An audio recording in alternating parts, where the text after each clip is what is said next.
Hello everyone and welcome to a book review for Wild Seed by Octavia E. Butler. I read this one via ebook. It was published in 1980, is told in third person. This is book number 1 in the Patternmaster series, and there are 4 books in the series, and this is an adult fantasy sci-fi. I would say more fantasy at this point. Not really seeing the sci-fi elements unless they're just going over my head, but who knows? Okay. There was an audiobook available on this when I did read it. I listened along on Everand. It is narrated by Robin Miles and is 11 hours and 9 minutes on standard one-time speed. This takes place over 3 different timelines that I could see. We have 1690, 1741, and 1840. So what is this book about? There are 2 characters that we are following their lives. We have Doro, who is known as a protector or a killer. He is East. I can't remember what that means. That part went over my head. Both of these characters live forever. Okay, they basically have immortality. For Doro, in order for him to live forever, he has to kill someone, and then he inhabits the body of the person that he kills. So he takes on new looks continually. He joins up with Ananwu. I'm sure I said that wrong. She is a healer or an oracle, and she can shift her body to be like a whale or a dolphin, a bird. She can change to look like a man, be a woman in her true form, or whichever the case. So she can shapeshift. So, and they are known as gods. And to the female, Ananwu, family is important to both of them.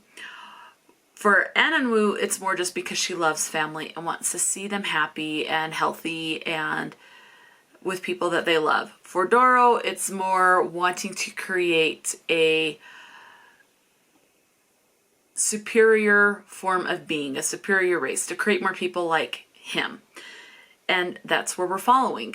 He wants Ananwu to have sex with his son to try to create people that have these powers, to be the superhuman people. And it just goes from there.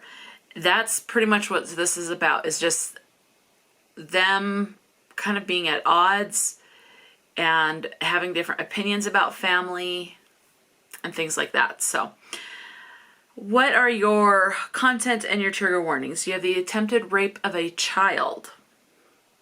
You have loss of loved ones, especially from Ananwu's perspective, where she lives forever and family is important. People that are mortal die, and so there's a lot of loss of loved ones for her. We have slavery, we have cannibalism, we have suicide, you have incest. So a couple of different things. What are your representations? You have racial diversity. You have white, you have black, you have Native American mentioned, and those are the ones specifically mentioned.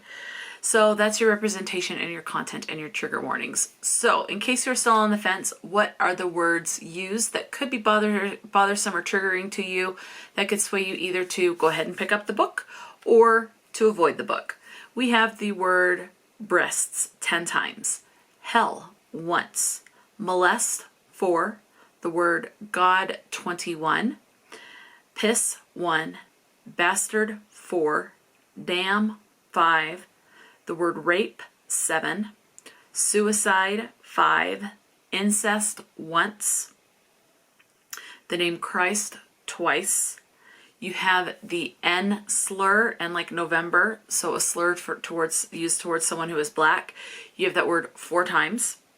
Bitch 3, the phrase goddamn once, penis once, shit once, and whore twice. And this was 298 pages, so that gives you an idea of how frequent the certain words come up amongst the word count.